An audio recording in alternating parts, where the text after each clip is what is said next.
हरि ओम श्री गणेशाय नमः।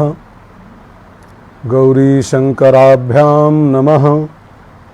श्री सरस्वत्यै नमः। श्री गुरु चरण कमलेभ्यो नमः। कृष्णाय वासुदेवाय हरे परमात्मने प्रणतक्लेशनाशाय गोविंदाय नमो नमः। वसुदेवसुतं देवं कंसचाणूरमर्दनं देवकी परमानंदं कृष्णं वंदे जगद्गुरुं। नारायणं नमस्कृत्य नरं चैव नरोत्तमं देवीं सरस्वतीं व्यासं ततो जयमुदीरयेत्। अतुलितबलधामं हेमशैलाभदेहं दनुजवनकृशानुं ज्ञानिनामग्रगण्यं सकलगुणनिधानं वानराणामधीशं रघुपतिप्रियभक्तं वातजातं नमामि। गोविंद मेरो है गोपाल मेरो है, गोविंद मेरो है गोपाल मेरो है, गोविंद मेरो है गोपाल मेरो है, गोविंद मेरो गोपाल मेरो है। श्री राधा रमण नंद लाल मेरो है, श्री राधा रमण नंद लाल मेरो है। श्री बांके बिहारी गोपाल मेरो है, श्री बांके बिहारी गोविंद मेरो है गोपाल मेरो है, गोविंद मेरो गोपाल मेरो है, गोविंद मेरो है गोपाल। सच्चिदानंद भगवान की जय। कृष्ण कन्हैया लाल की जय। गीता माता की जय। भारत माता की जय। सत्य सनातन धर्म की जय। नमः पार्वती पतये हर हर महादेव। सभी का स्वागत और नमन। अष्टदिवसीय गीता ज्ञान गंगा में हम लोग जो अवगाहन कर रहे हैं उसका आज 8वां दिन है, समापन दिवस है दूसरे अध्याय का। तीसरा अध्याय कर्म योग आएगा, जो हम सबके लिए, संसारियों के लिए जानना बहुत आवश्यक है कि कर्म करते करते हम परमात्मा को कैसे पा सकते हैं। संसार में रहते हुए सारे कर्म करते हुए कैसे ईश्वर को पाएं, वो कर्म योग का पूरा अध्याय एक अगला है इसके बाद में। इस अध्याय का नाम जो हम लोग सुन रहे हैं सांख्य योग है। इसमें सत और असत का, देह और आत्मा का, जीवात्मा और परमात्मा का बहुत विशद विवेचन किया गया है। उसका हम लोग श्रवण कर ही रहे हैं 8 दिनों से।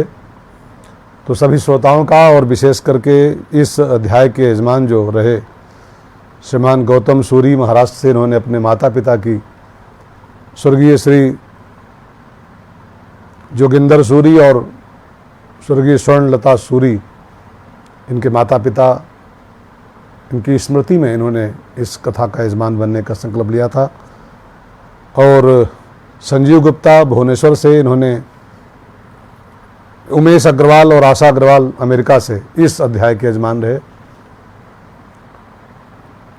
फैमिली सहित। तथा जो सह यजमान रही वो कल और आज की उर्मिला देवी गाजियाबाद दिल्ली से।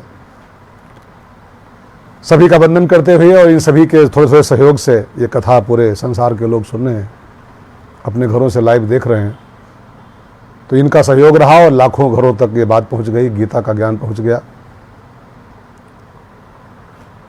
तो आइए श्लोक नंबर 63 हम लोग कल सुन चुके थे, 64 से और 72 तक की यात्रा आज होनी है। 72 श्लोक का अध्याय है ये, 9 श्लोक बचे आज के हिस्से में। तो आइए बात शुरू करें। अर्जुन का प्रश्न था, स्थित प्रज्ञस्य का भाषा। जिसकी प्रज्ञा स्थिर हो गई है, प्रज्ञा माने बुद्धि, जिसकी बुद्धि स्थिर है, डगमग नहीं है, और जो समाधिस्थ है, जो परमात्मा को प्राप्त हो चुका है, उसके क्या लक्षण होते हैं, वो कैसे बोलता है, कैसे बैठता है, कैसे चलता है, उसका आचरण कैसा होता है, ये सब बातें अर्जुन ने पूछी थी। उसी के उत्तर में ठाकुर जी आगे बात बढ़ा रहे हैं और हम लोग ठाकुर जी के शब्दों को बहुत गहराई से चिंतन के साथ सुन रहे हैं। तो आज का श्लोक गाएं, और आज के श्लोक का जो मुख्य विषय है वो स्थित प्रज्ञ कैसे चलता है, उसका आचरण कैसा होता है, इस पर पूरा चिंतन किया गया है अब से लेके और आखिरी तक। तो आइए गाएं और समझें। राग द्वेष वियुक्तस्तु विषयान इंद्रियैश्चरन् आत्मवश्यैः विद्यात्मा प्रसादम अधिगच्छति। राग द्वेष वियुक्तस्तु विषयान इंद्रियैश्चरन् आत्मवश्यैः विधेयात्मा प्रसादम अधिगच्छति। प्यारा श्लोक है। प्रसादम माने होता है प्रसन्नता। प्रसन्नता की प्राप्ति हम कैसे कर पाएं, प्रसादम अधिगच्छति, हम प्रसन्नता से भरा जीवन कैसे जिए, उसका उपाय मनु यहाँ बताया गया है। तो आइए पहले इसका अर्थ देख लें, फिर भाव में चलेंगे। तू विधेयात्मा राग द्वेष वियुक्तैः, तू माने परंतु, वशीभूत अंतःकरण वाला कर्मयोगी साधक। ये कर्मयोग का विषय मुख्य रूप से चल रहा है, इसी में आत्मसंयम की बात, इसी में स्थिर बुद्धि की बात आ गई है। वशीभूत अंतःकरण वाला कर्मयोगी साधक, राग द्वेष से रहित, आत्मवश्य इंद्रिय विषयांचरण, अपने वश में की गई इंद्रियों के द्वारा विषयों का सेवन करता हुआ, प्रसादम अधिगच्छति, अंतःकरण की निर्मलता प्रसन्नता को प्राप्त हो जाता है। प्रसादम के यहाँ 2 अर्थ हैं, आपको जिस अर्थ में अच्छा लगे उसको लीजिएगा। प्रसाद माने होता है अंतःकरण की निर्मलता, और प्रसाद माने होता है प्रसन्नता। आपको जो अच्छा लगे उसको पकड़ लेना, लेकिन दोनों अर्थ इस एक शब्द के होते हैं।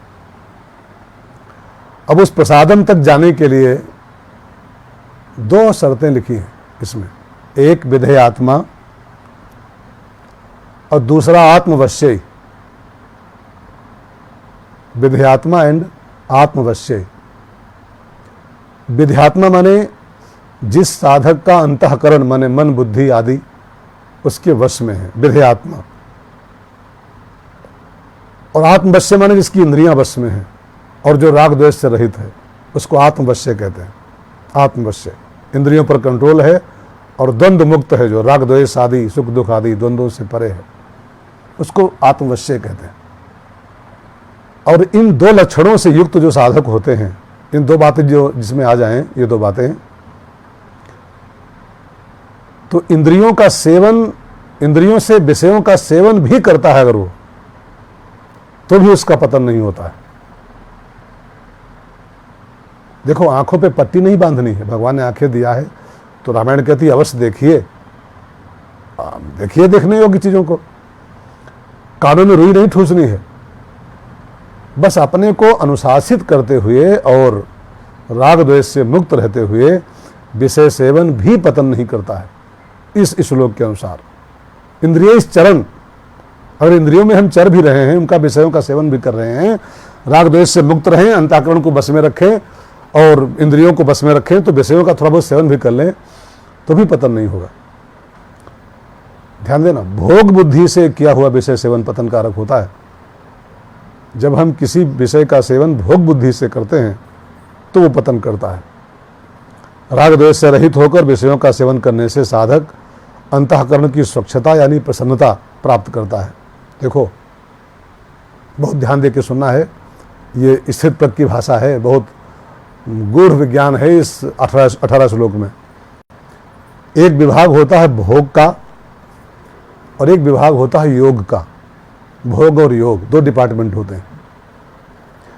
राग द्वेष से युक्त भोगी, भोग विभाग की बात हो रही पहले, राग द्वेष से युक्त भोगी अगर विषयों का चिंतन भी करे, ध्यायतो विषयान, भोगे ना, खाली चिंतन ही कर ले, तो भी उपनश्यति, उसका पतन हो जाता है। ठीक समझिएगा, राग द्वेष से युक्त भोगी अगर विषयों का चिंतन ही केवल कर ले तो उसका पतन हो जाएगा।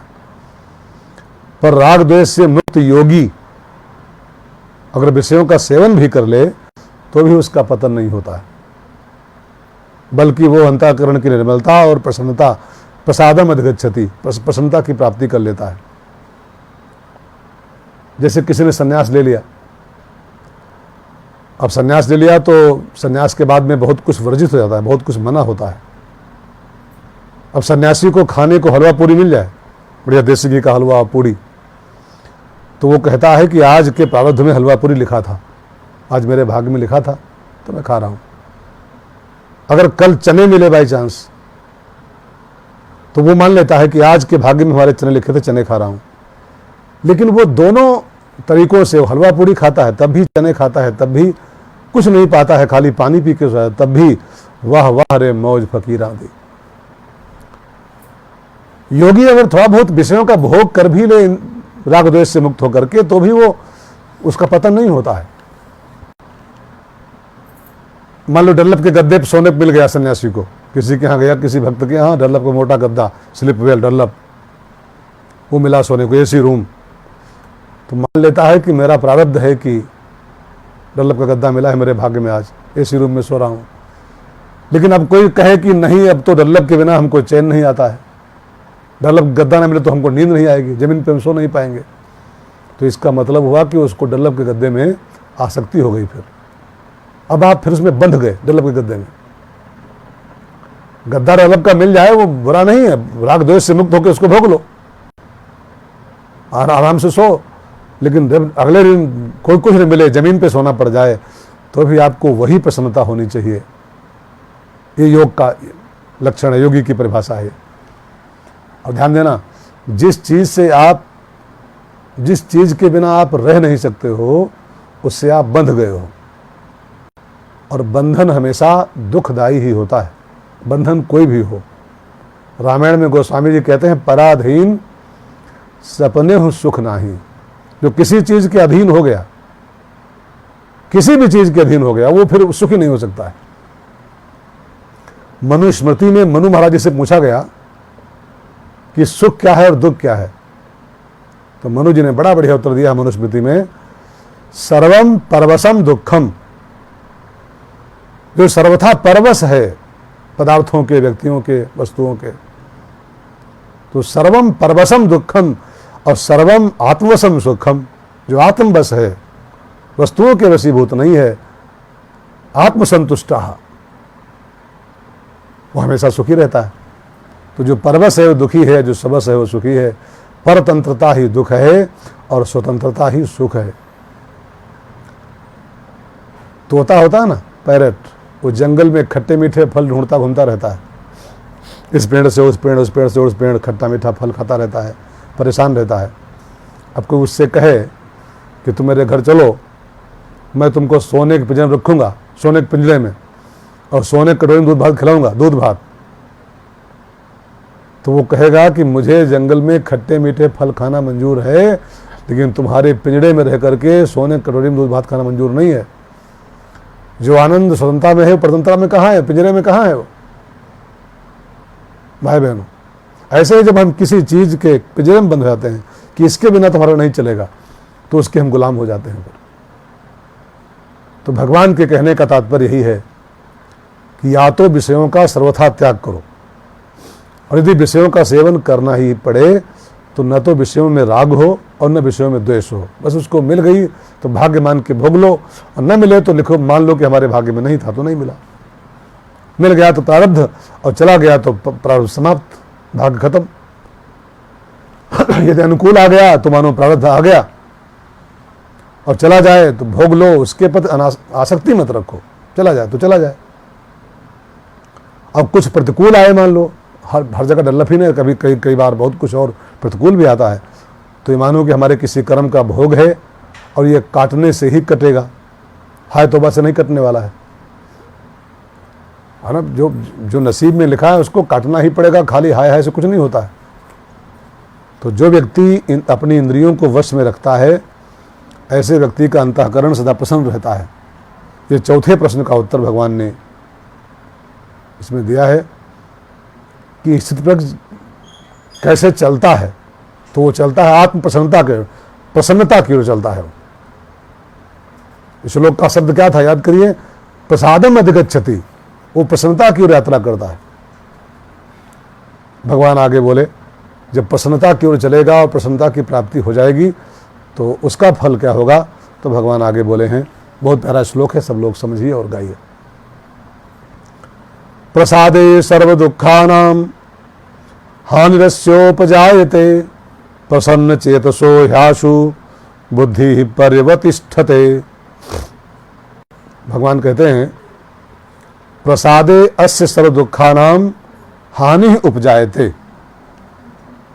अंतःकरण की निर्मलता प्रसन्नता प्राप्त होने पर साधक के संपूर्ण दुखों का नाश हो जाता है और ऐसे प्रसन्न चेतसा बुद्धि, शुद्ध और प्रसन्न चित्त वाले साधक की बुद्धि ही आशु पर्यवतिष्ठते। उसकी बुद्धि, आशु माने तुरंत, बहुत जल्दी परमात्मा में स्थिर हो जाती है। चित्त की प्रसन्नता स्वच्छता प्राप्त होने पर संपूर्ण दुखों का नाश हो जाता है, क्योंकि राग होने से चित्त में खिन्नता रहती है और राग होने से कामना पैदा होती है और कामना से सब दुख पैदा होते हैं। परंतु जब राग मिट जाता है, प्रसादे सर्व दुखानाम हानिरस्योपजायते, जब राग मिट जाता है तो चित्त में प्रसन्नता रहती है और प्रसन्नता से सारे दुख मिट जाते हैं। और ऐसी प्रसन्नता प्राप्त होने पर भगवान कहते हैं गीता के इस 5वें श्लोक में, प्रसन्न चेतसो ह्यासु बुद्धि पर्यवतिष्ठते। उसकी बुद्धि बहुत जल्दी परमात्मा में स्थिर हो जाती है।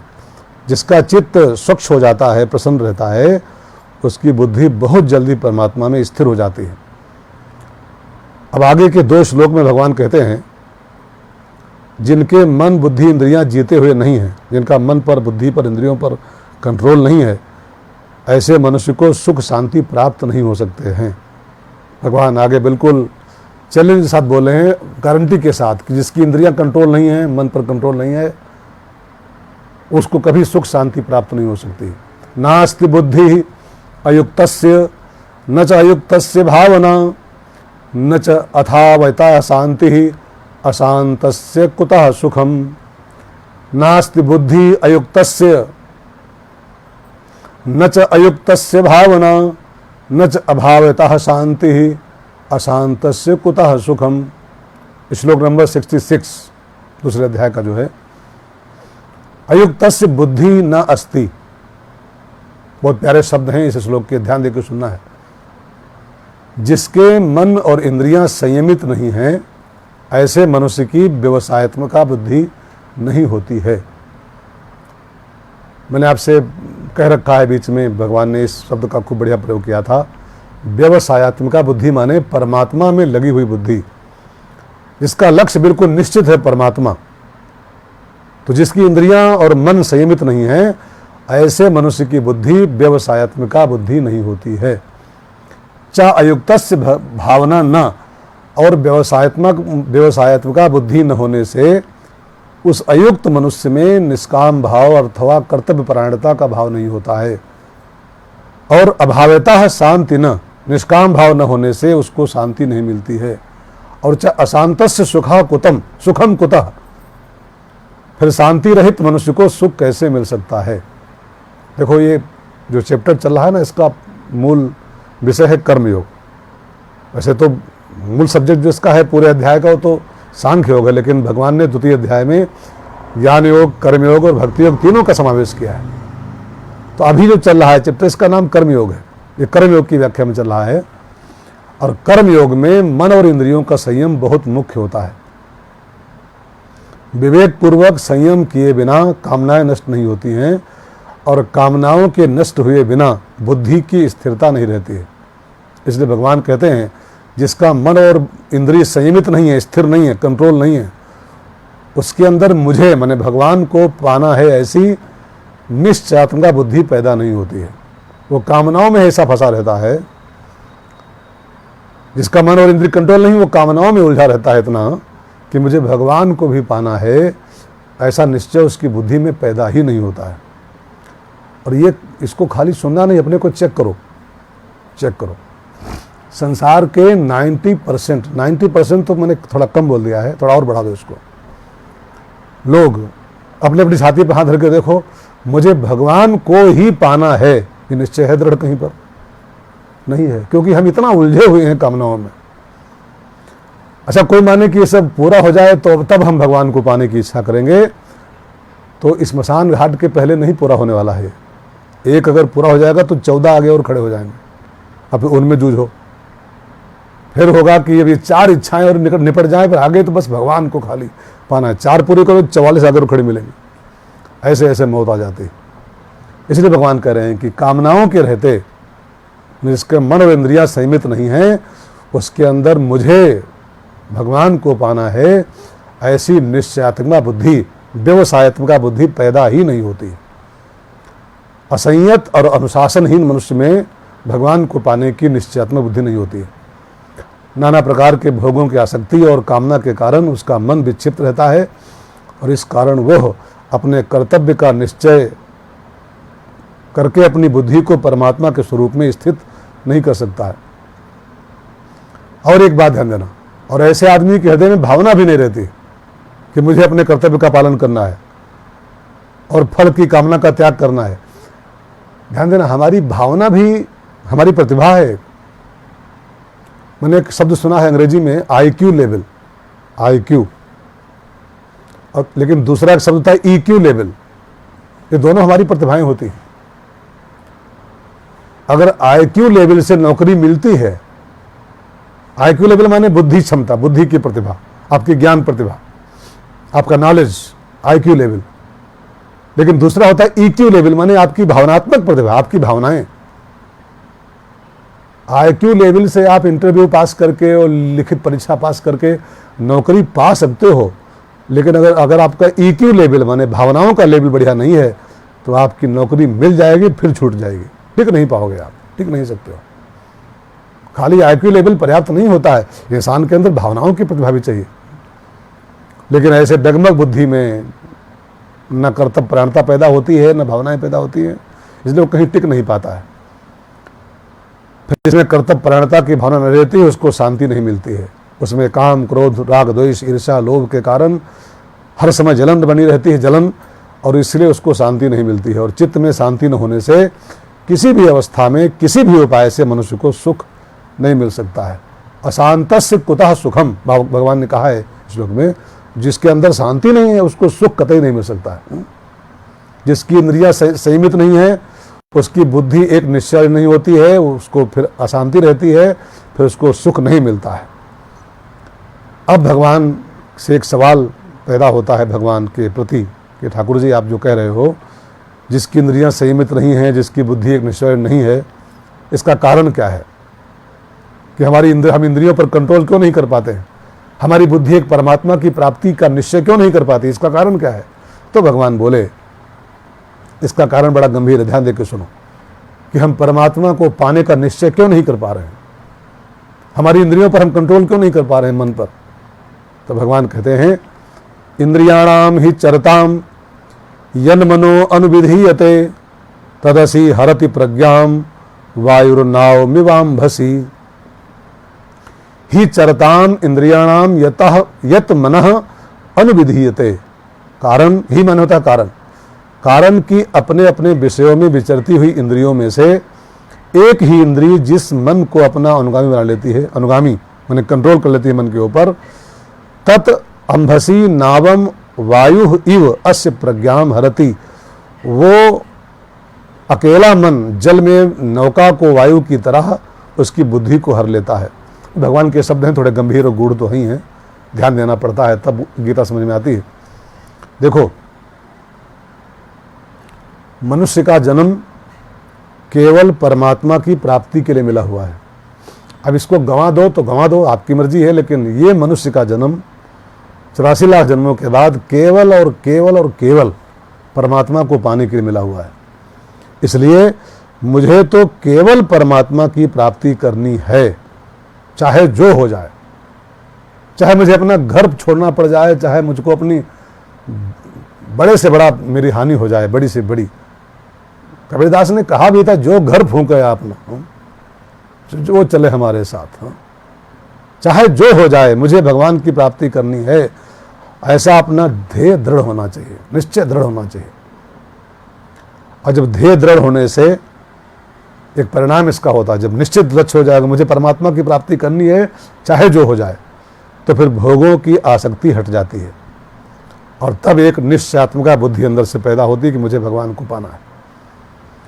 और जब बुद्धि परमात्मा में स्थिर हो जाती है, जब तक बुद्धि परमात्मा में स्थिर नहीं होती है तब तक इंद्रियों के सामने अपने अपने विषय आ ही जाते हैं।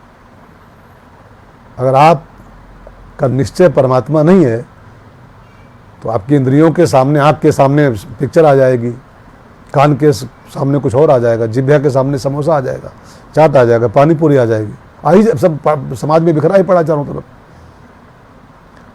उनमें से जिस इंद्रिय का अपने विषय में राग हो जाता है, ध्यान देकर सुनना, इंद्रियों के विषय उसके सामने आए, उनमें से जिस इंद्रिय का अपने विषय में राग हो जाता है वो इंद्रिय मन को अपना अनुगामी बना लेती है, मन को अपने पक्ष में कर लेती है। और फिर जब मन को इंद्रिय अपने साथ कर लेती है, अब मन उस विषय का सुख भोगना शुरू करता है, मन ही मन। जैसे मान लो आंख ने पानी पूरी देखी, चौराहे पर ठेला, और जबान में पानी आया। अब जबान में इतनी, इंद्रिय में इतनी ताकत है कि मन को धीरे धीरे अपने कब्जे कर लेती है। फिर मन सोचेगा बढ़िया खट्टा खट्टा पानी होगा, उसमें मटर भरा होगा, और जब उसको पक से खाएंगे कितना मजा आएगा। फिर मन ही मन सुख भोगना शुरू करता है। और जब मन में उस विषय का महत्व बैठ जाता है, उस भोग का, उस विषय का, तब वो मन साधक की बुद्धि को भी हर लेता है। तस्य हरत प्रज्ञा, तब वो मन और इंद्रिय मिलकर के उसकी बुद्धि को भी हर लेते हैं। और तब साधक में कर्तव्य परायणता न रह करके भोग बुद्धि पैदा हो जाती है, और भोग बुद्धि के कारण मुझे परमात्मा की प्राप्ति करनी है, ऐसा निश्चय बुद्धि में फिर नहीं रह जाता है। फिर इंसान उन्हीं भोगों में अटका रहता है और बिना मौत के मर जाता है ऐसे ही बस। आपने शास्त्रों में एक श्लोक पढ़ा होगा, मुझे श्लोक तो नहीं याद है। मृग जो होता है ना, हिरन, वो केवल एक इंद्रिय के कारण मारा जाता है, कर्ण इंद्रिय के कारण। उसके शिकारी जाते हैं वन में बंसी लेकर के, बांसुरी, और बंसी के तान छेड़ते हैं, और केवल कानों से बंसी की धुन सुनता है और बिल्कुल मंत्रमुग्ध होकर के वो शिकारी के बगल तक पहुंच जाता है, उसके बगल में पहुंच जाता है कान के कारण। और बस शिकारी का फंदा रेडी रहता है, बस फेंकता है और हिरन को कब्जे कर लेता है। हाथी इतना बलवान है, इतना बलवान है, खाली इस स्पर्शेंद्रिय के कारण, चमड़ी के कारण वो फंसता है, हाथी बिना मौत के मरता है। पतिंगा जो होते हैं केवल नेत्रों के चक्कर में पड़ करके झुलस जाते हैं, एक इंद्रिय के कारण। मछली केवल जबान के चक्कर में फंस जाती है कटिया में, वो डाल के उसमें चारा, वो कटिया फेंकता है और जबान की गुलाम होती है मछली, वो जबान चक्कर में आती है, वो कटिया में फंस जाती है। और भंवरा घ्राणेंद्रिय के बस में, नाक के कारण कमल में बैठता है, उसको इतनी खुशबू उसकी अच्छी लगती है कि वो बंद रहता है उसी में, फंस जाता है उसी में। अब ये 5 दृष्टांत शास्त्रों में दिए गए हैं, ये सब केवल एक एक इंद्रिय कारण अपने प्राण खो बैठते हैं, एक एक इंद्रिय कारण। अब सोचो, एक इंद्रिय इतनी घातक होती है कि इंसान के प्राण ले सकती है। फिर जो जिसकी सबकी सब इंद्रियां भोगों की ओर भाग रही हैं, आंख अपने भोग की ओर भाग रही है, कान अपने भोग की ओर भाग रहे हैं, जिह्वा अपने भोग की ओर भाग रही है, उस मनुष्य का क्या हाल होगा? कहाँ पहुँचाएंगी उसको? फिर उसकी बुद्धि स्थिर कहाँ रह पाएगी? भगवान को मुझे पाना है, उसका निश्चित दृढ़ कैसे हो पाएगा? देखो, इसका विवेचन करने में देर लग रही है, खाली लग रहा है कि आधे घंटे से बोल रहे हैं श्लोक पर विवेचन, ये सब होता तुरंत है, सेकंडों में। आंख ने पानी पूरी देखी, मन को खींचा, मन ने बुद्धि खींचा, और बस भोगों की परायणता हो गई, भगवान गए चूल्हे में। फिर बस पानी पूरी के अलावा कुछ होता नहीं, फिर भगवान दिखाते उस समय किसी को? ये सब सेकंडों का खेल होता है। इंद्रियां विषय में गई कि मन को घसीटा, मन ने बुद्धि को हर लिया। और ध्यान देना, शब्दों पर गौर करते रहो इंद्रियां बुद्धि का हरण नहीं कर पाती हैं। बुद्धि बहुत पावरफुल चीज का नाम है। इंद्रियां पहले मन को हरती हैं, केवल मन को कंट्रोल करती हैं। मन बलवान है इंद्रियों से अधिक, तब मन उस बुद्धि को हरता है। और कैसे हरता है, तो भगवान कहते हैं वायुर नाव मिवाम्भसी, जैसे जल में चलती हुई नाव को वायु हर लेती है। पानी में नाव चल रही हो और उसमें वो बंधा हो पाल वगैरह सब, हवा का झोंका आए तेज, तो वो नाव फिर वो हवा के झोंके में बहना शुरू हो जाती है। वायुर नाव मिवाम्भसी, फिर उस नौका को जहां पहुंचना चाहिए नहीं पहुंचेगा वो नाव, फिर उसको हवा का झोंका जहां ले जाएगा वहां पहुंचेगी वो। ठीक है ना, जाने कहां से कहां पहुंच जाएगी हवा के झोंके में। ऐसे ही साधक जब बुद्धि की नौका पर बैठ करके परमात्मा की ओर चलता है, उसी समय विषयासक्त इंद्रियों के द्वारा खींचा गया मन बुद्धि का हरण कर लेता है वायु के झोंके की तरह, और उसे परमात्मा की तरफ जाने की बजाय उसको संसार में घसीट लेता है बुद्धि को। और जिसका मन और इंद्रियां बस में नहीं होती हैं, उसकी बुद्धि को मन विचलित नहीं कर सकता। जिसकी मन और इंद्रियां बस में हैं, मन कंट्रोल है, इंद्रियां कंट्रोल हैं, फिर उसकी बुद्धि को मन खींच नहीं पाता है, और बुद्धि परमात्मा की प्राप्ति में इंसान की सहायता करती है, मन भी सहायता करता है। आगे भगवान बोले, बड़ा प्यारा श्लोक है, श्लोक नंबर 68, सब लोग गाइए। तस्मात् यस्य महाबाहो निगृहीतानि सर्वशः इंद्रियाणि इंद्रियार्थेभ्यः तस्य प्रज्ञा प्रतिष्ठितः। भगवान कहते हैं अर्जुन, तस्मात् महाबाहो यस्य इंद्रियाणि, इसलिए हे अर्जुन, हे महाबाहो, जिस मनुष्य की इंद्रियां इंद्रियार्थेभ्यः सर्वशः निगृहीतानि, इंद्रियों के विषयों से सर्वथा बस में की हुई हैं, तस्य प्रज्ञा प्रतिष्ठिता, उसकी बुद्धि स्थिर है।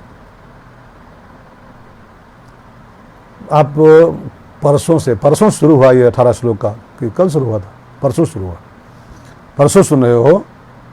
इन 18 श्लोकों में भगवान एक बात पर बहुत जोर दे रहे हैं, बार बार इसको रिपीट कर रहे हैं कि तुम्हारी इंद्रियां तुम्हें चला रही हैं, तुम्हारी इंद्रियां तुम्हें घसीट रही हैं।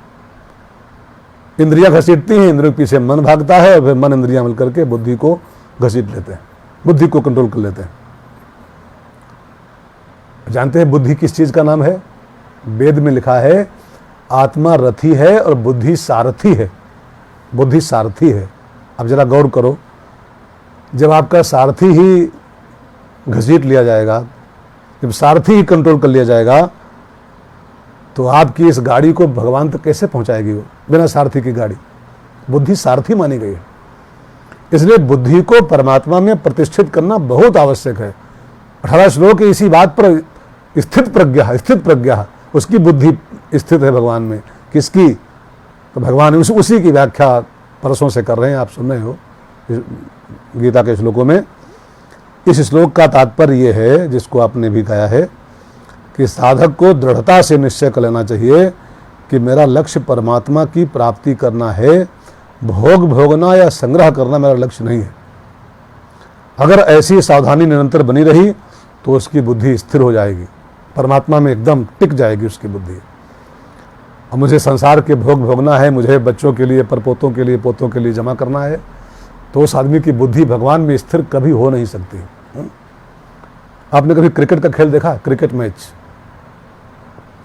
मैच में मैंने देखा है गौर से, एक आदमी को आउट करने के लिए 11 लोग खड़े होते हैं। एक खेल रहा होता है, उस एक को आउट करने के लिए आसपास 11 लोग खड़े होते हैं। अब वो सब बिल्कुल तैनात होते हैं कि इसको आउट करना है, इसको खेल से बाहर करना है। वो 11 क्या है मालूम? वो 11 हैं 10 इंद्रियां और एक मन। और ये 11 मिलके आपको आउट करने पर तुले हुए हैं कि आप जिंदगी का मैच हार जाओ। वो जिंदगी के मैच में जो उतारे गए हो, ये खेल हार जाओ, आप आउट हो जाओ। 11 बिल्कुल हाथ धोए पीछे पड़े हैं, तैनात खड़े हैं, 10 इंद्रियां एक मन। सावधानी से खेलो, सेंचुरी मारो। खेलने ही उतरे हो इस मैदान में तो बढ़िया खेलो जम करके। भगवान महावीर ने कहा था, जैन धर्म के भगवान महावीर ने, जागते रहो, सोते समय भी जागते रहो। सो लेकिन तब भी जागते रहो। जागना मतलब सावधान रहना, हर समय सावधान रहो। 11 लोग आपके पीछे पड़े हुए हैं कि इसको कैसे आउट किया जाए, कैसे आउट किया जाए। अच्छा, जिसकी इंद्रियां वश में हैं और जिसकी इंद्रियां बस में नहीं है, माने सामान्य मनुष्य, जिसकी इंद्रियां बस में हैं और जिसकी नहीं है, इन दोनों में अंतर क्या होता है? तो भगवान आगे श्लोक, बड़ा प्यारा श्लोक है, भगवान कहते हैं, श्लोक नंबर 69, 72 श्लोक का ये अध्याय है, इसी को पूरा करना है आज। या निशा सर्वभूतानां तस्याम जागर्ति संयमी यस्याम जागृति भूतानि सा निशा पश्यतो मुने। बहुत प्यारा श्लोक है, इसको जरा समझ के सुनना। सर्वभूतानाम या निशा तस्याम संयमी जागृति, संपूर्ण प्राणियों की जो रात है, रात माने परमात्मा से विमुखता, परमात्मा को पाने का जो दृढ़ निश्चय न होना, ये रात कहलाता, माने सो जाना, असावधान रहना। संपूर्ण प्राणियों की जो रात है उसमें संयमी मनुष्य जागता है, माने सावधान रहता है उस विषय में। और यस्मान भूतान जागृति, यस्याम भूतान जागृति सा मुने पश्यता निशा, जिसमें सब प्राणी जागते रहते हैं, माने सावधान रहते हैं, भोग संग्रह में लगे रहते हैं, बहुत जागरूक रह करके, वो तत्व को जानने वाले मुनि जो लोग हैं, जो संयमी लोग हैं, उनके लिए वो रात है, माने उससे बेपरवाह रहते हैं वो लोग। थोड़ा सा गंभीर श्लोक है, इसको ध्यान देकर सुनने जैसा है। जगत में 2 तरह का व्यक्तित्व है भाई बहनों, संसार में 2 प्रकार के व्यक्ति हैं। एक जो केवल भौतिकता में ही रमे हुए हैं, भौतिक जगत में ही रमे हुए हैं, वो अज्ञानी लोग, वो भले डबुले में किए हों, ट्रिपुले में किए हों, पीएचडी किए हों, बीटेक किए हों, एमटेक, सब कुछ किए हों, लेकिन जो केवल भौतिक जगत में ही रमे हुए हैं, केवल बस दुकान कर लो, पैसा कमा लो, बच्चे पाल लो, घर बना लो, बस गाड़ी ले आओ, ये कर लो, वो कर लो, मर जाओ बस। वो कितना पढ़े लिखे हो, मूर्ख है, वो अज्ञानी। लेकिन एक व्यक्तित्व और होता है समाज में, एक तरह के लोग और होते हैं। ये मत मानना कि सब लोग उसी तरह के होते हैं। एक वर्ग और है दुनिया में जो स्थूल से सूक्ष्म की ओर यात्रा कर रहे हैं, जो जानते हैं जगत सब सपना, ये सब सपना है, इसके पीछे क्या पड़ना। जो स्थूल से सूक्ष्म की यात्रा कर रहे हैं वो ज्ञानी है। ये श्लोक दृष्टिकोण के अर्थ में इसको लेना है, इसको खाली ये नहीं मानना है कि वो कौन सोता है कौन जागता है। 2 दृष्टिकोण के लोग होते हैं, ज्ञानी का दृष्टिकोण और अज्ञानी का दृष्टिकोण, जीने का स्तर, जीने का लेवल, दृष्टिकोण।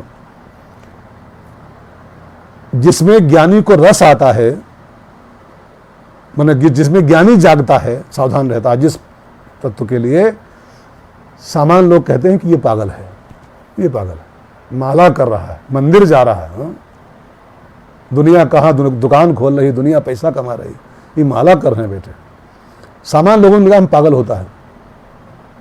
स्वामी राम तीर्थ जब प्रोफेसर की नौकरी छोड़ करके, प्रोफेसर थे वो गणित के, माने इंटर कॉलेज के, महाविद्यालय के, लाहौर में, नौकरी छोड़ दिया, सन्यासी बन गए और माला उठा लिया जब, तो लोगों ने कहा पागल।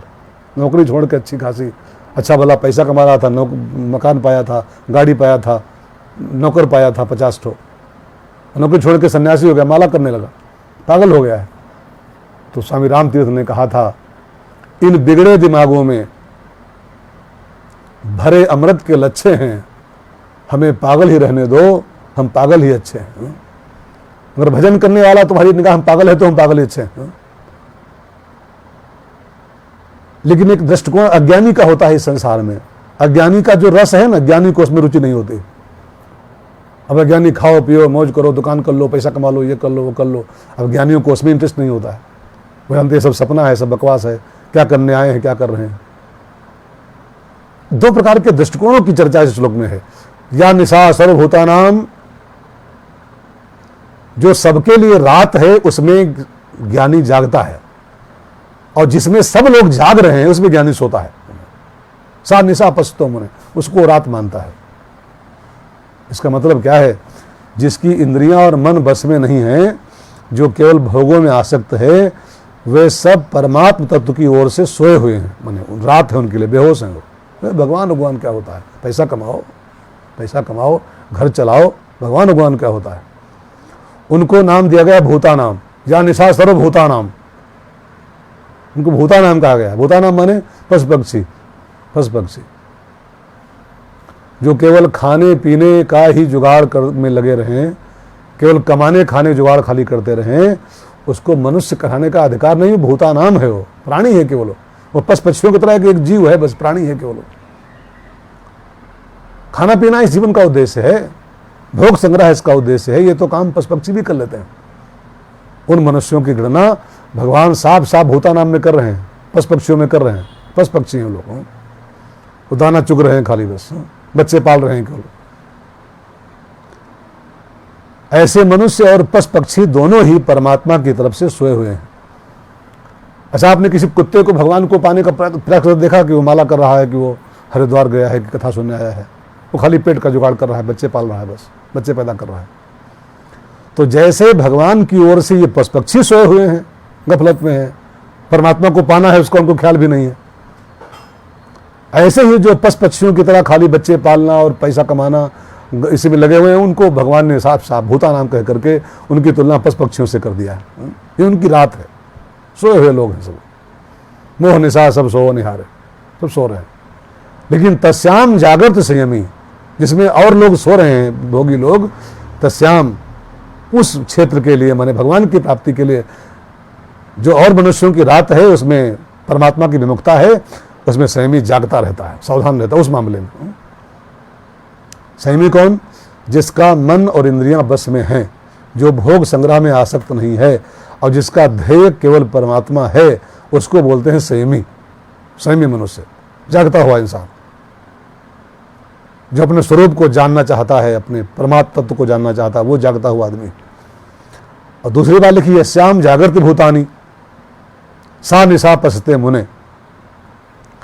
यह श्याम जागृत भूतानी, जिस क्षेत्र में माने भोग संग्रह में जो लोग बड़े सावधान रहते हैं, एक एक पैसे के हिसाब रखते हैं, शाम को रोज लगाएंगे, आज कितना फायदा हुआ, आज कितना घाटा हुआ, जमीन के एक एक इंच का रोज ख्याल करते हैं।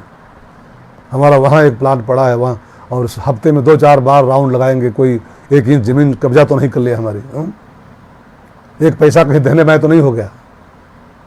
ये श्याम जागृत भूतानी, जागृत माने जिस मामले को लेकर के ये भूतानी माने पशु पक्षी जैसे लोग बड़े सावधान रहते हैं, अपने को बड़ा बुद्धिमानों मानते हैं कि जानते हो एक पैसा हमारा देने में नहीं होता है, 1 इंच जमीन का मेरा लेखा जोखा है, सब 1-1 इंच कहाँ मेरी पड़ी हुई। ये जागना हो गया, सावधानी रखना, माने भोगों की प्राप्ति में सजग रहना। लेकिन भगवान के सा निशा पसते मुने, जो मुनि लोग हैं, जो मननशील लोग हैं, जिन सांसारिक पदार्थों का भोग संग्रह करने में मनुष्य अपने को बड़ा बुद्धिमान चतुर मानता है, उसी में राजी होता है। परमात्मा तत्व को जानने वाले संयमी मनुष्य, मुनि लोग की दृष्टि में वो रात्रि है, वो उधर से बेपरवाह रहता है कि इसका कहे तो भाग में जो होगा मिलवे करेगा, इसमें क्या सावधान रहना, इसमें क्या हिसाब किताब लगाना। भाग्य में जो होगा वो तो मिलेगा ही यार। अच्छा, खूब कूद के देख लो, 7 महीने से बैठे हो, एक को पैसा कमाए पाए? खूब कूद के देख लो, गिर पड़ो, टांगे ऊपर कर दो, खोपड़ी पटको अपनी, कमा पाए 5 पैसा 5-6 महीने से? लाख बुद्धि लगा ले कोई।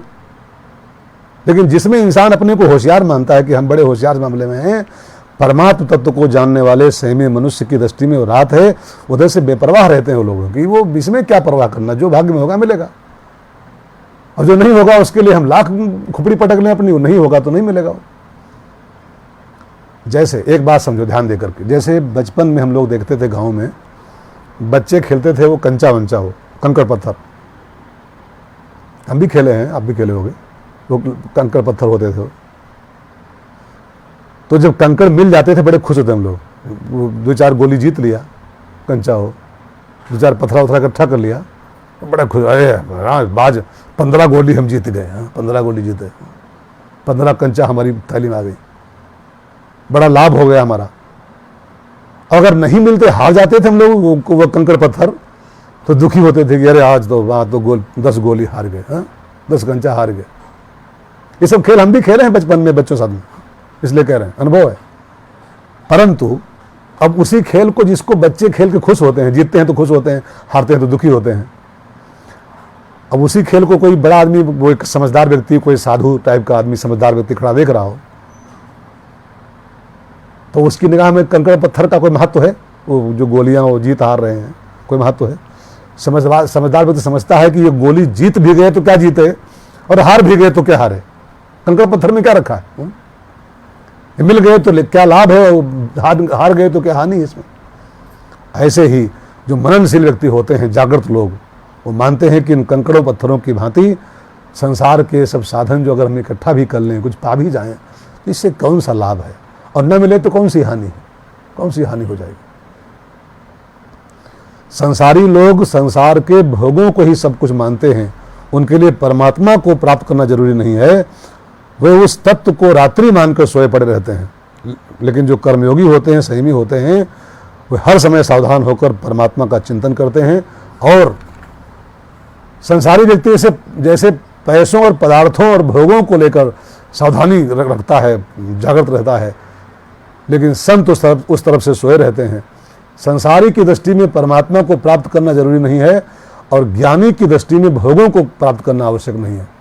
अज्ञानियों की जो रात्रि है, ज्ञानियों के लिए वही दिन है, माने उसमें सावधान रहते, जागृत रहते हैं।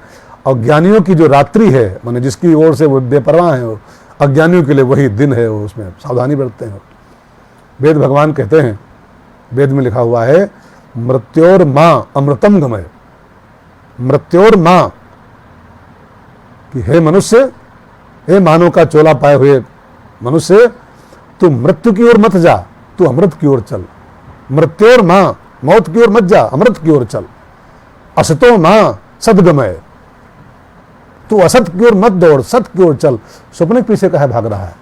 उमा कहो में अनुभव अपना, सत हरि भजन जगत सब सपना। और जो सपने में ही भाग रहा हो, जान लो सो रहा है, सोया हुआ है। शंकर जी करें जगत सब सपना, और जो सपने को ही सच मान के उसी के पीछे अपना जीवन खपाए दे रहा है, वो जागा हुआ आदमी नहीं है, वो सोया हुआ आदमी है। अस्तो माँ सदगमय, तमसो माँ ज्योतिर्गमय। तो अंधेरे की ओर मत जा, तो प्रकाश की ओर चल, प्रकाश की ओर चल। नानक बाबा का लिखा एक बड़ा बढ़िया दोहा है गुरु ग्रंथ साहिब में। नानक बाबा कहते हैं, जागो रे जिन जागना, जागो रे जिन जागना, अब जागन की बार।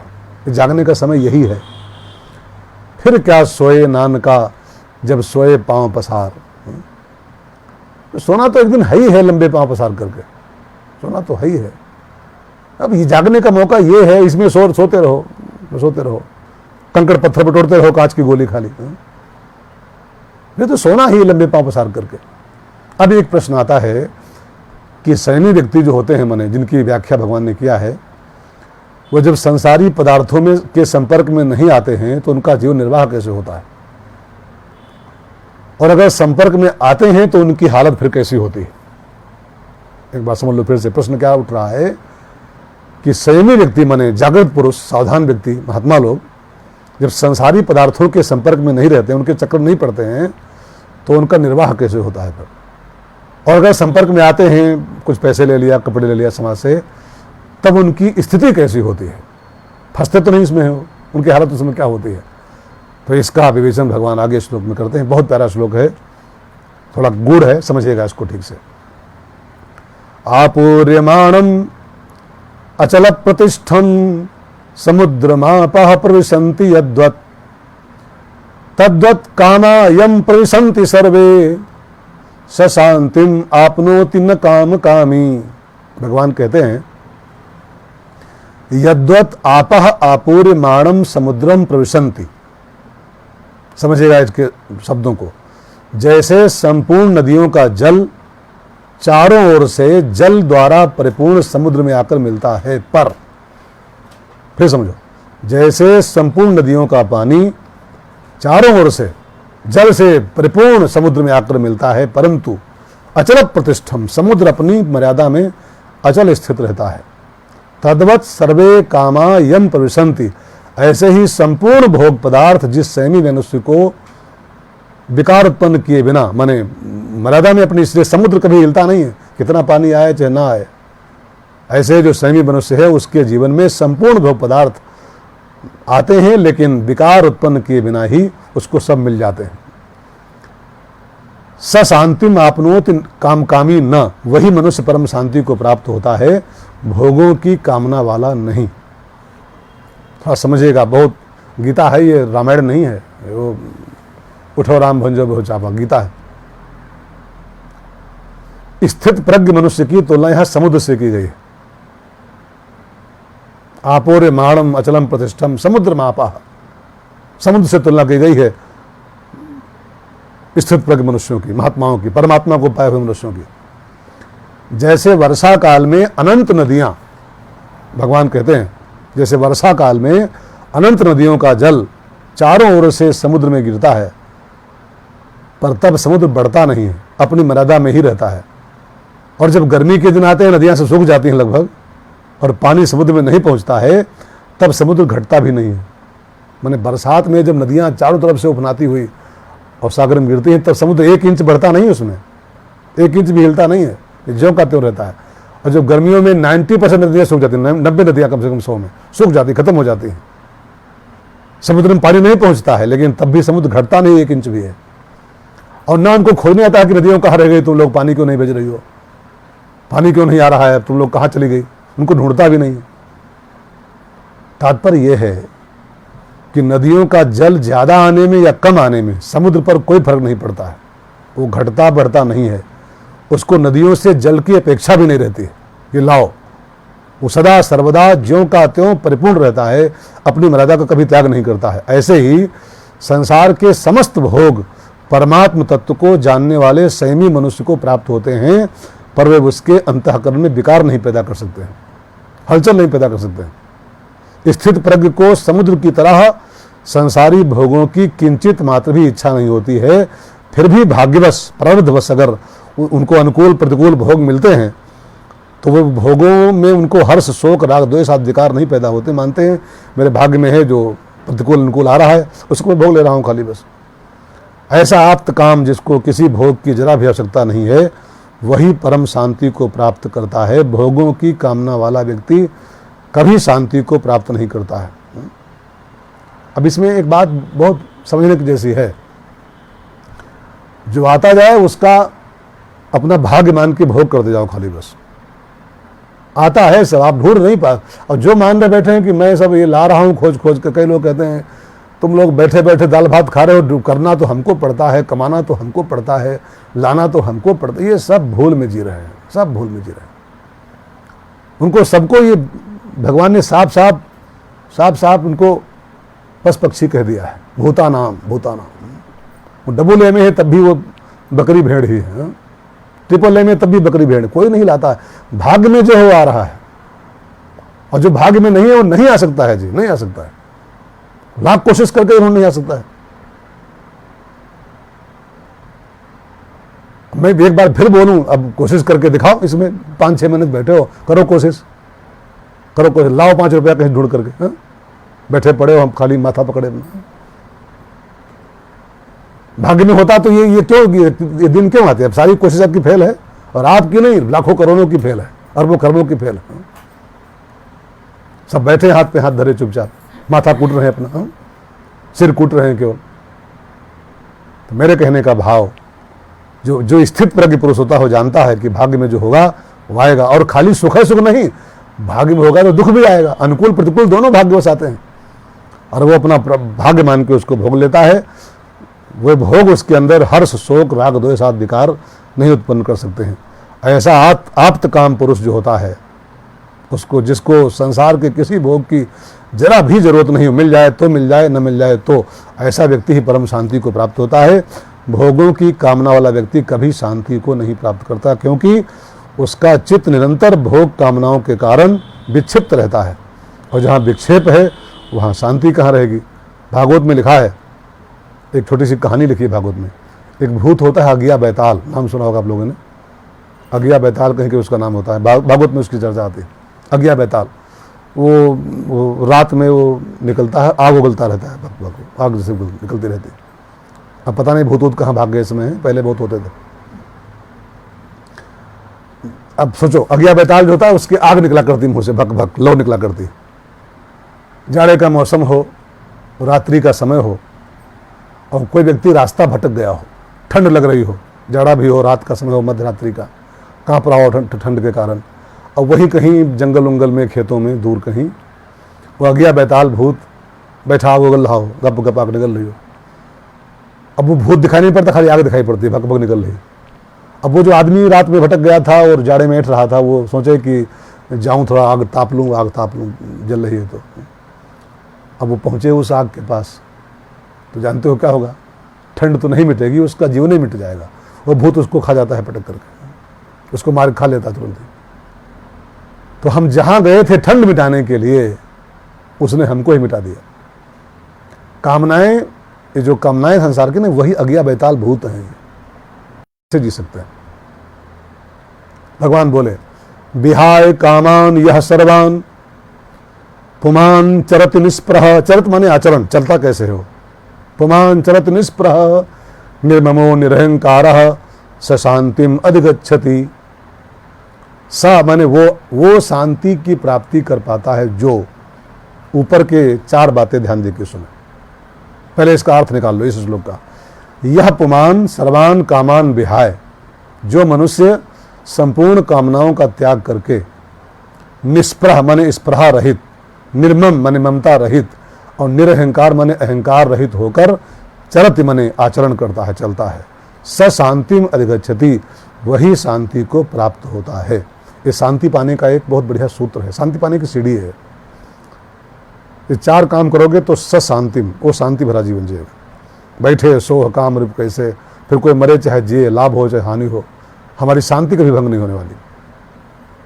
ये 4 काम कर ले जो। एक, पहला काम विहाय कामान, अप्राप्त वस्तु को प्राप्त करने की इच्छा का नाम कामना होता है। कामान माने कामनाएं, अप्राप्त वस्तु को प्राप्त करने की इच्छा का नाम कामना है। स्थित प्रज्ञ महापुरुष जो होते हैं, सभी कामनाओं को त्याग कर देते हैं, इच्छा रहित व्यवहार करते हैं, उनको तत्काल शांति की प्राप्ति होती है। मैंने कई बार कहा है कि जो आ जाए थाली में, उसको भगवान का प्रसाद मान के पालो, तो वही भोजन आपको शांति देगा।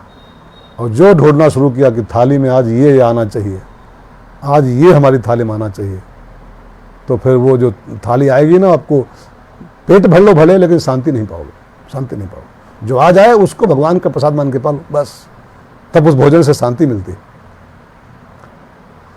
देखो, इच्छा की पूर्ति में क्षणिक शांति है, लेकिन इच्छा का त्याग कर दो तो अखंड शांति की प्राप्ति होती है, अखंड शांति।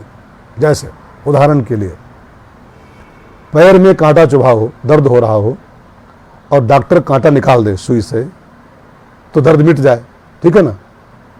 एक पक्ष ये हो गया। पर एक पक्ष ये भी है कि सावधान होकर चलो, सावधानी से, तो कांटा गड़े ही ना पाऊं मैं, कांटा गड़े ही ना। जब कांटा चुभे ही ना तो फिर दुख होता ही नहीं है। भाई कांटा चुभा तो थोड़ा तो दुख हुआ, और कांटा निकाल दिया डॉक्टर ने तो थोड़ा कष्ट मिट गया हो, तो ठीक है, शांति मिल गई। लेकिन जूता पहन के चलो, जरा आंखें खोल के चलो, तो कांटा गड़े ही ना जिंदगी में, तो फिर तो दुख होगा ही नहीं आपको कभी भी।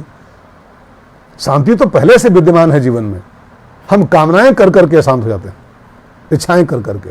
ऐसे कामना उठी, पूरी हुई तो क्षणिक सुख, और कामना हो ही ना तो अखंड सुख, अखंड सुख होता है।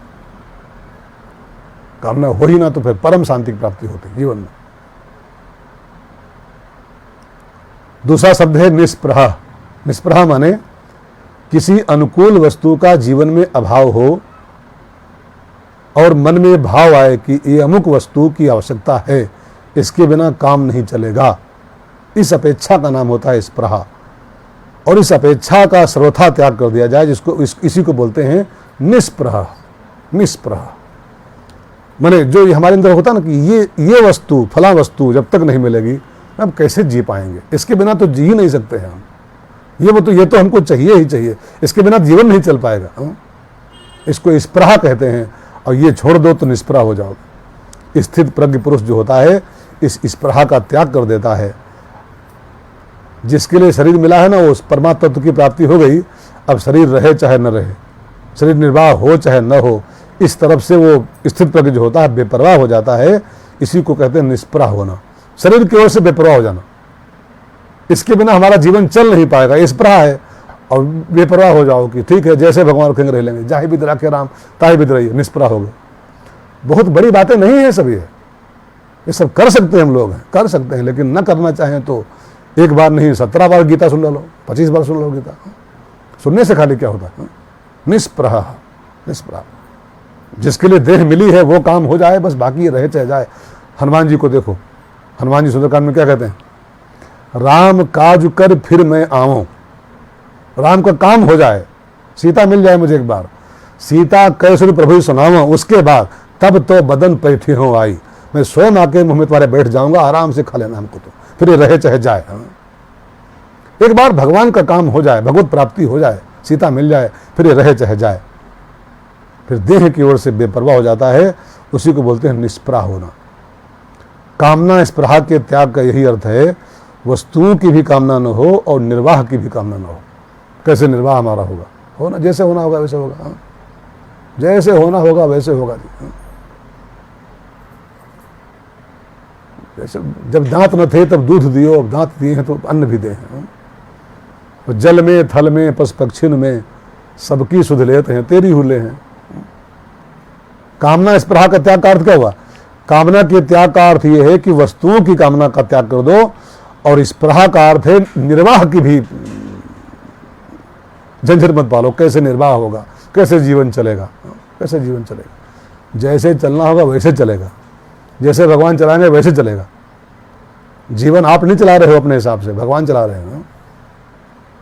और सबका चला रहे हैं तो आप कब चला रहे हैं? सबका वही चला रहे हैं।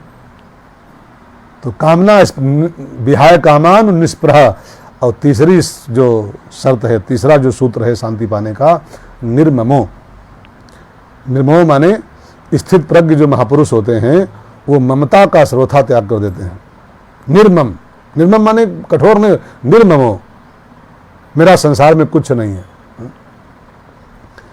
मनुष्य जिन वस्तुओं को अपनी मानता है, अपने थोड़ा गहराई से अपनी बुद्धि के साथ जो डाल के देखो, जिन वस्तुओं को हम लोग अपनी मानते हैं वे वास्तव में अपनी नहीं हैं, बल्कि संसार से मिली हुई है, संसार से मिली है।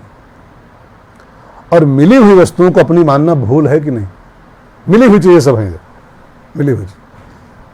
अब किसी की लड़की थी कहीं की, वो हमको मिल गई, अब हम सुनो हमारी बीवी, हमारी बीवी, वो तेरी थी, वो किसी और की बिटिया थी, किसी और की बहन थी, किसी और की बुआ थी, वो तुझको मिली है खाली बस संसार में। और हमने शुरू कर दिया मेरी बीवी, मेरी बीवी। जो भी कुछ संसार में आपको, आपके पास, वो सब संसार से मिला हुआ है। और मिली हुई चीजों को अपनी अपनी कहना ये बहुत बड़ी भूल होती है। और ये भूल मिट जाए उसी को बोलते हैं ममता रहित तो निर्ममो, निर्ममो। रामायण में गोस्वामी जी कहते हैं, जननी जनक बंधु सूत दारा, तनु धनु भवन सुहृद परिवारा, सबके ममता ताग बटोरी, मम पद मनहि बांधो बरी डोरी। क्यों जहां तहां धागा फैलाए पड़े हो, मेरा ये मेरा ये। हाँ, सबके ममता ताग बटोरी, वो सारे धागे समेट करके एक मजबूत रस्सी बनाओ, बड़ी डोरी, और मम पद मन, मेरे चरणों से अपने मन को बांध दो। मेरे तो ठाकुर, मेरे तो गिरधर गोपाल, दूसरों न कोई। निर्ममो, निर्ममो। ये सब शांति पाने के सूत्र हैं। शांति पाना है तो करो, और ऐसे हाया करके मरना है तो मर ही रहे हो, मर ही रहे हो। हाया करके तो मर ही रहे हो, सब बहुत लोग मर रहे हैं, हम भी मर रहे हैं उसी में से, आप भी मर रहे हो। शांति से भरा जीवन जीना है तो निर्ममो, मेरा कुछ नहीं, ये गलियां हैं चौबारा, मेरा यहाँ कोई नहीं, मेरा यहाँ कुछ नहीं, निर्ममो। और चौथा अंतिम सूत्र है, 4 स्टेप का ये सिद्धांत है शांति पाने का, निरहंकार। ये शरीर मैं हूं, शरीर से तादात्म्य मानना ही अहंकार कहलाता है। ये मैं फलाना हूं, मैं ये हूं। स्थित प्रज्ञ में ये अहंकार भी नहीं रहता है, इसी को बोलते निरअहंकारिता। तो जिस पुरुष में कामना, स्पृहा, ममता और अहंकार नहीं रहता है, तो भगवान कहते हैं स शांतिम अधिगच्छति, वही शांति की प्राप्ति कर पाता है। अच्छा, एक बात और भी है, इसी में एक बात और समझ लीजिए। शांति कहीं से आकर नहीं मिलती, कोई शांति देवी कहीं से आती हैं वो टेम्पू से बैठ करके, हाँ? ऑटो करके या ओला बुक करके आते हैं। शांति तो हमारा स्वरूप ही है, धरे शरीर शांत रस जैसे, हमारा आपका स्वरूप ही शांत है कि, लेकिन हम लोगों ने केवल उत्पन्न होने वाली और नष्ट होने वाली वस्तुओं की कामना, स्पृहा, ममता और अहंकार के कारण अपनी शांति हम खो बैठे हैं, खाली अशांत हो गए हैं। केवल शांत तो हम पहले से हैं, शांति हमारा स्वरूप है। जब संसार की कामना, ममता, स्पृहा, अहंकार छूट जाते हैं तो स्वतः सिद्ध शांति का अनुभव हमको होना शुरू हो जाता है। और ध्यान दो, इन चारों में अहंता मुख्य है। जब तक मैंपन रहेगा तब तक ये सब मेरापन और ये सब सबको रहेगा। लेकिन अहंता का त्याग करने के लिए पहले कामना का त्याग करना पड़ता है, स्पृहा का त्याग करना पड़ता है, ममता का त्याग करना पड़ता है। अहंकार लास्ट में मरता है, लास्ट में खत्म होता है। और जब व्यक्ति, तब उसको शांति मिल जाती है। और भगवान कहते हैं आखिरी श्लोक में, जब व्यक्ति कामना, स्पृहा, ममता, अहंकार से मुक्त हो जाएगा तब उसकी क्या स्थिति होगी, तब वो कहाँ पहुँचेगा, उसकी क्या अवस्था होगी, उस अवस्था का नाम क्या है, भगवान उसका वर्णन करते हुए इस श्लोक में कहते हैं। और इस दूसरे अध्याय का समापन भी कर रहे हैं। आखिरी श्लोक गाइए सब लोग। ऐसा ते ब्राह्मी स्थिति, इन चारों से मुक्त हो जाओ, शांति की प्राप्ति कर लो, तो उस अवस्था का नाम होता है ब्राह्मी स्थिति। ऐसा ते ब्राह्मी स्थिति पार्थ नयनाम प्राप्य विमोहति स्थित्वा अस्याम अंतकाले अपि ब्रह्म निर्वाणम रक्षति। भगवान कहते हैं पार्थ, ऐसा ते ब्राह्मी स्थिति, ये पार्थ इसका नाम है ब्राह्मी स्थिति। एनाम प्राप्य न विमोहति, इस स्थिति को पाने के बाद फिर इंसान कभी मोहित नहीं होता है।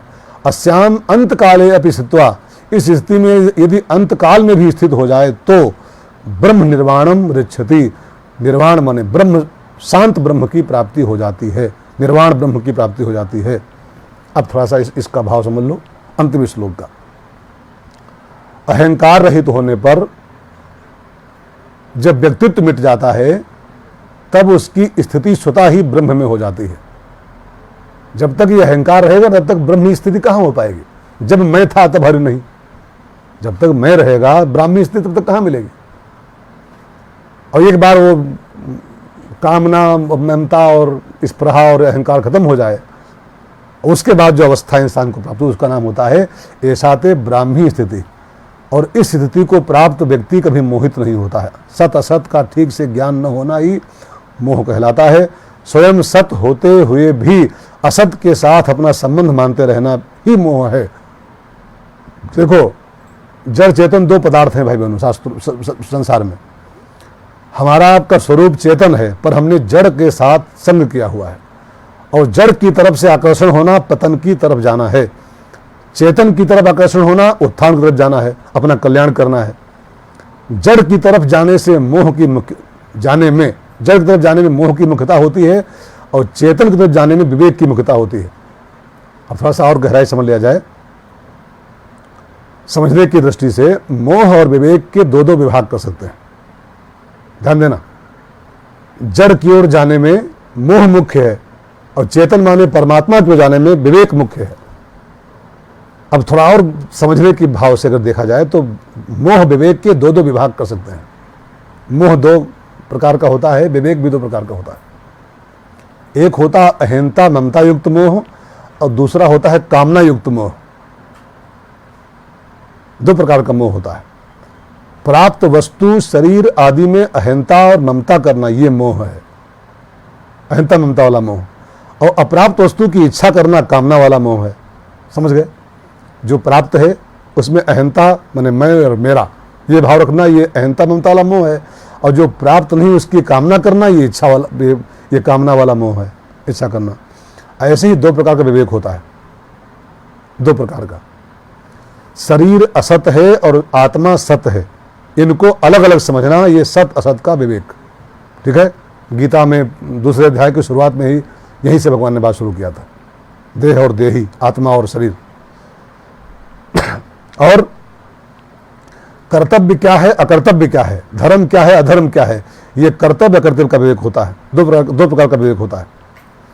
और यहाँ गीता में अगर आप देखो पहले अध्याय के हिसाब से तो अर्जुन को दोनों प्रकार का मोह हुआ था। अहंता ममता का मोह तो उसको हुआ ही था, ये सब मेरे हैं, मेरे सब मारे जाएंगे युद्ध में, सब मेरे काका मामा खड़े हैं सामने, सब अहंता ममता का मोह था। और मेरा कर्तव्य क्या है मैं समझ नहीं पा रहा हूँ, ये भी उसको मोह था। तो इन दोनों प्रकार के मोह को दूर करने के लिए भगवान ने 2 प्रकार का विवेक इस अध्याय में अर्जुन को दिया है। एक सत असत का विवेक, माने शरीर आत्मा का विवेक। आप सुन चुके हो शुरुआत में ही, पहले के 20 श्लोक तो इसी बात को लेकर के विस्तार से हुए थे कि शरीर क्या है, आत्मा क्या है। और लास्ट में भगवान ने गीता के दूसरे अध्याय के अंतिम चरण में तुम्हारा कर्तव्य क्या है, कर्तव्य क्या है, इसका विवेक दिया है अर्जुन को। जब सत का ज्ञान हो जाए तो सत से संबंध स्थापित हो जाएगा, और जब अकर्तव्य का ज्ञान हो जाए, ध्यान देकर सुनिएगा, जब असत का ज्ञान हो जाए, ये सब मिथ्या है, तब जो सत है उससे आपका संबंध हो जाएगा। और जब अकर्तव्य का ज्ञान हो जाएगा कि ये मुझे नहीं करना चाहिए, तो व्यक्ति का फिर कर्तव्य में उसका कर्तव्यारूढ़ रहता है कि अगर ये नहीं करना चाहिए मुझे, ये ज्ञान हो गया, तो फिर मुझे क्या करना चाहिए, इसमें हम लग जाते हैं। और इसी स्थिति का नाम होता है ब्राह्मी स्थिति। ब्राह्मी स्थिति केवल अहम ब्रह्मास्मि मंत्र जपने से ये अवस्था नहीं प्राप्त होती है। केवल वेद में पढ़ने से लेने से अहम ब्रह्मास्मि, तत्त्वमसि और अहम ब्रह्म, खाली रटने से कुछ नहीं होता है जी। ऐसे कितने रट के मर गए दुनिया में अहम ब्रह्मास्मि करते हुए। एक स्थिति है, जब असत का ज्ञान हो जाएगा तब सत्य से आपका संबंध स्थापित हो जाएगा, और जब अकर्तव्य को जान जाओगे तब कर्तव्य में आरूढ़ हो जाओगे, और तब जो अवस्था आपको प्राप्त होगी उस अवस्था का नाम होगा ब्राह्मी स्थिति, ब्रह्ममयी अवस्था। और साधक साधन करके यहाँ पहुँचना पड़ता है, ये कोई खाली रटने से नहीं होता है। भगवान कहते हैं अगर कोई अंतकाल में भी इस अवस्था को प्राप्त कर ले, अर्थात मरने के पहले भी असत से संबंध अपना विच्छेद कर ले, मरते मरते भी, तो उसे भी निर्वाण की प्राप्ति हो जाती है, ब्रह्मानंद की प्राप्ति हो जाती है। अगर मनुष्य अंतकाल में भी कामना, स्पृहा, ममता, अहंकार से मुक्त हो जाए, इस ब्राह्मी स्थिति को प्राप्त कर ले, अंतिम समय में भी संसार से संबंध विच्छेद कर ले, तो मुक्त हो सकता है हाथी की तरह। जैसे वो भागवत का गज है ना, फंसा था पूरा परिवार में, वो मेरी हथनी, मेरे बच्चे, लेकिन अंत काल में जब जो भर सूढ़ बची थी और अंत काल में उसको सच्चाई मालूम हो गई, कोई किसी का नहीं है, खाली वही अपना है बस। अंत काल में भी अगर ये अवस्था मिल जाए तो अभी भगवान कहते हैं ब्रह्म निर्वाण मृच्छति, उसको ब्रह्म निर्वाण की प्राप्ति होती है।